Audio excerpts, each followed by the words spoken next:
प्रिय विद्यार्थियों, जय हिंद। आज ये हमारा बोर्ड पर दूसरा वीडियो है, यानी ये दूसरी क्लास है। और आज इस वीडियो के अंदर जो है हम 11वीं कक्षा की भूगोल विषय की शुरुआत करेंगे। आपके जो है 11वीं कक्षा में जो है भूगोल है वो है भौतिक भूगोल, और 12वीं कक्षा के अंदर जो है मानव भूगोल के बारे में बताया गया है।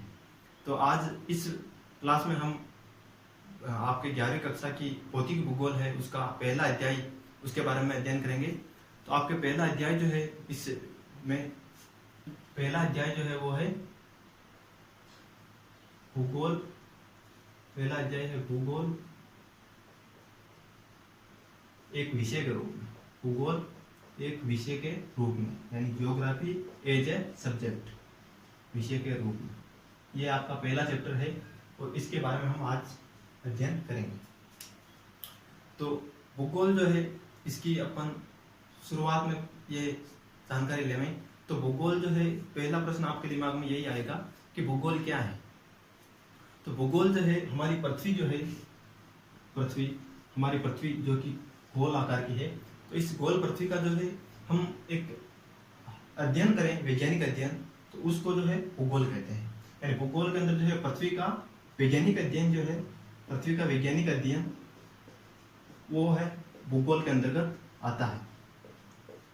यानी कि हमारे पृथ्वी पर जो है मानव का किस प्रकार उद्भव हुआ, किस प्रकार मानव का विकास हुआ, पृथ्वी की सांस्कृतिक विरासतें कौन कौन सी है, और पृथ्वी पर जो है कौन कौन सी स्थलाकृतियां जैसे कि पर्वत, पठार, ये सभी चीजें जो है इनका अध्ययन जो है भूगोल के अंतर्गत आता है। अब भूगोल का जो है सबसे पहले प्रयोग किसने किया, या भूगोल को सबसे पहले जो है इसका अर्थ या इसकी परिभाषा किसने बताई, तो एक व्यक्ति थे जिनका नाम है इरेटोस्थेनीज। इरेटोस्थेनीज नाम के एक व्यक्ति थे। ये यूनान के यानी यूनानी व्यक्ति थे इरेटोस्थेनीज। इन्होंने जो है सबसे पहले भूगोल शब्द का प्रयोग किया। भूगोल शब्द का सबसे पहला प्रयोग किया था इरेटोस्थेनीज, और इसी कारण जो है इनको भूगोल का पिता भी कहा जाता है। भूगोल का पिता या जनक, यानी भूगोल का जनक जो है वो इरेटोस्थेनीज को कहा जाता है। क्यों? क्योंकि इन्होंने सबसे पहला भूगोल शब्द का प्रयोग किया था। अब भूगोल जो है इसका अर्थ अपन समझे तो भूगोल जो है ये बना है जियोग्राफी से, जीईओ, जियोग्राफी शब्द, इससे भूगोल शब्द बना है।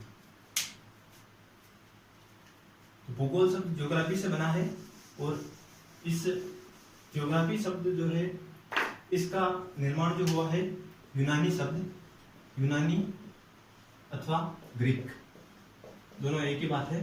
यूनानी शब्द, दो यूनानी शब्दों से मिलकर बना है ज्योग्राफी शब्द, और ज्योग्राफी का अर्थ होता है भूगोल। ठीक है, तो ये दो शब्दों से मिलकर बना है।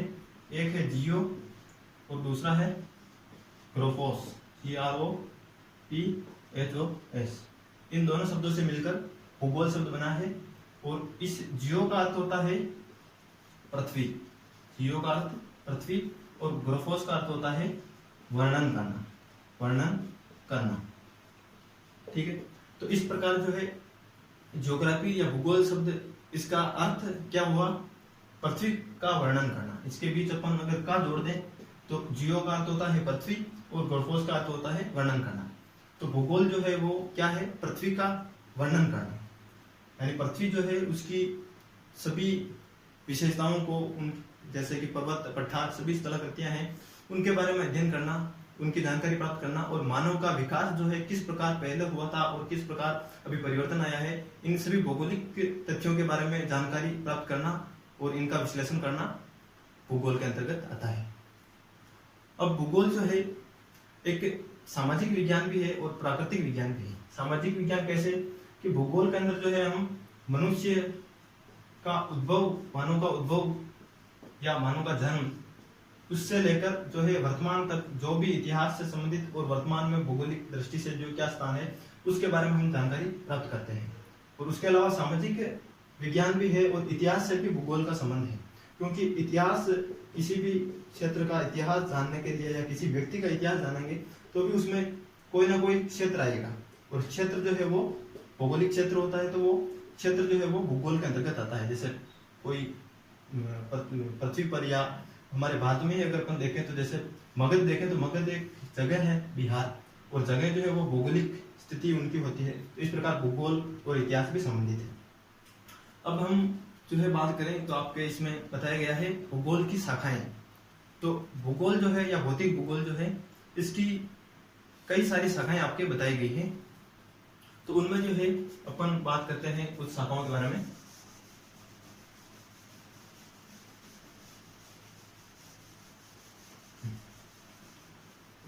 तो भौतिक भूगोल जो है उसकी शाखाएं हैं, लेकिन उससे पहले जो है भौतिक भूगोल जो है, भौतिक भूगोल जो कि आपके किताब का नाम है भौतिक भूगोल, इसकी शाखाओं के बारे में हम अध्ययन करें इससे पहले आपको एक चीज और जाननी चाहिए, वो है कि भूगोल जो है इसका अध्ययन हम किस प्रकार से कर सकते हैं।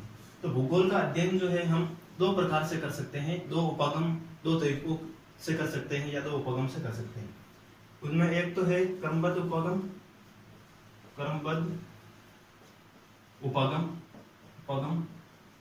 और दूसरा है प्रादेशिक उपगम।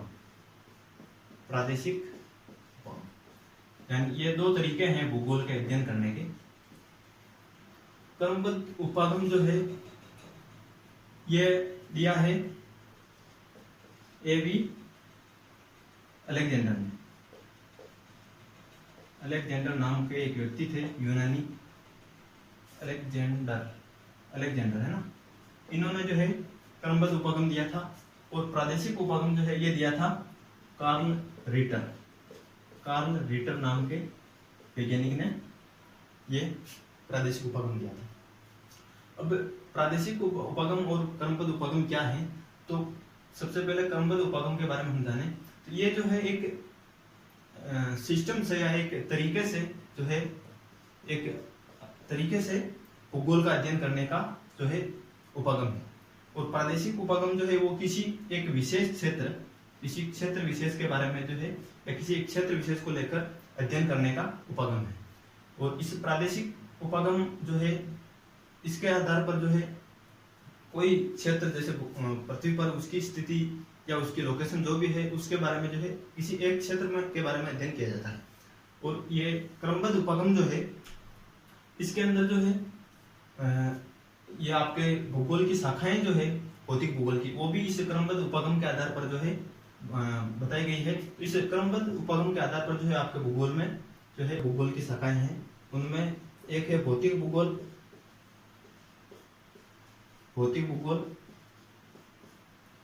दूसरी शाखा है आपकी मानव भूगोल,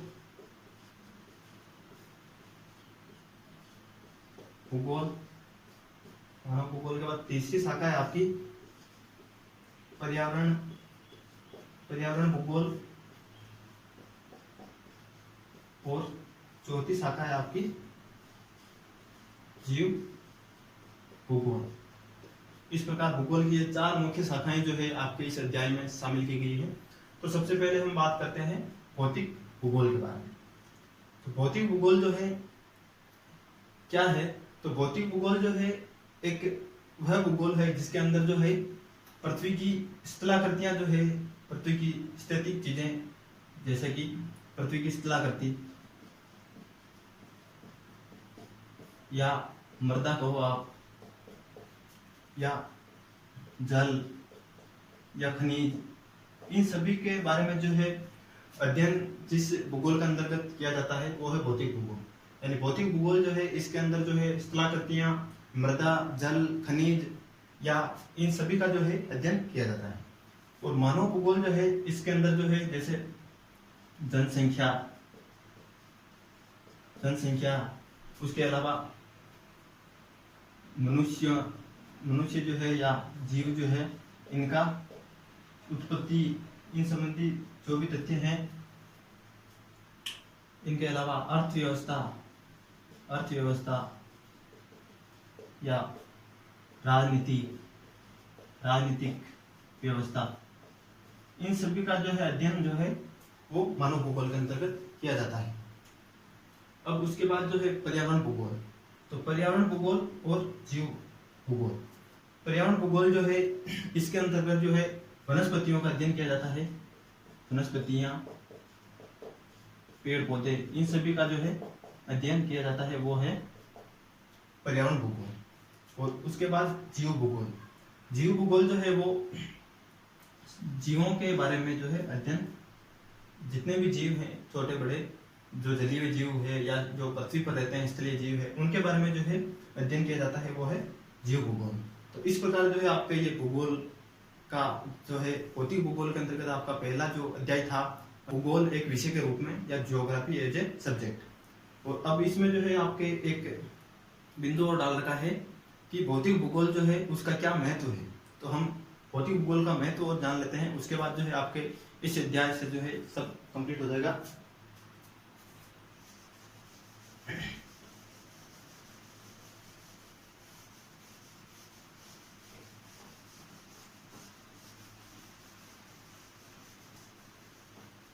तो अब आपके भौतिक भूगोल का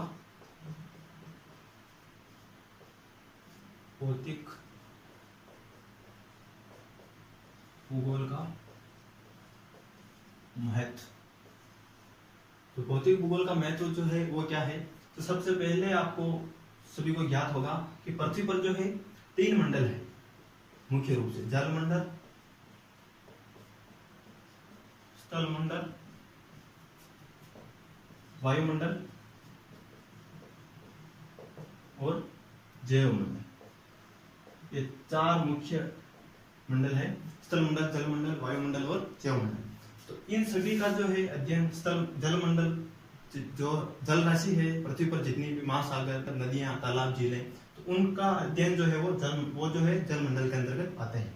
स्थल मंडल जो है वो है जिस पर हम अभी मनुष्य और पशु पक्षी या पेड़ पौधे सभी रहते हैं, तो वो स्थल मंडल है।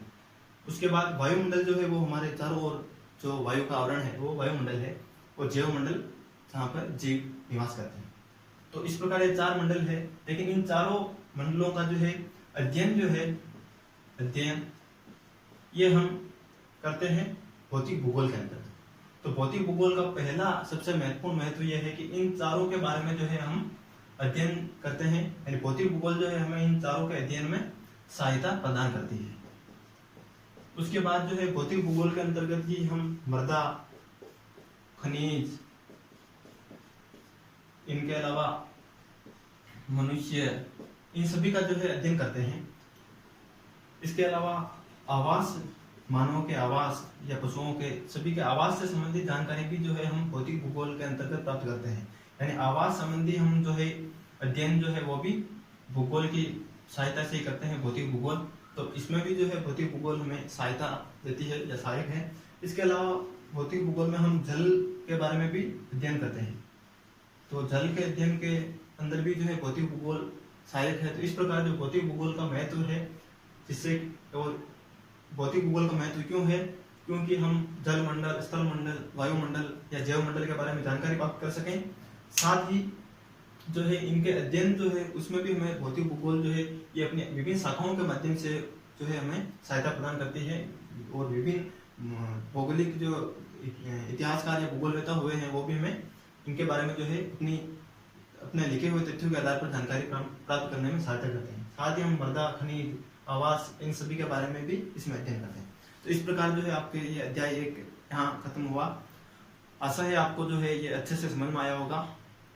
तो मेवाड़ पाठशाला को आप सपोर्ट करते रहिए और आपको जो है YouTube के माध्यम से मेवाड़ पाठशाला आपको घर बैठे जो है आपकी आवश्यकता की जो भी चीज़ें हैं, अध्ययन सामग्री, वो आपको प्राप्त करवाएगी। साथ ही टेलीग्राम चैनल जो है वो भी हमारा बना हुआ है, वो भी आप ज्वाइन कर लीजिएगा। धन्यवाद।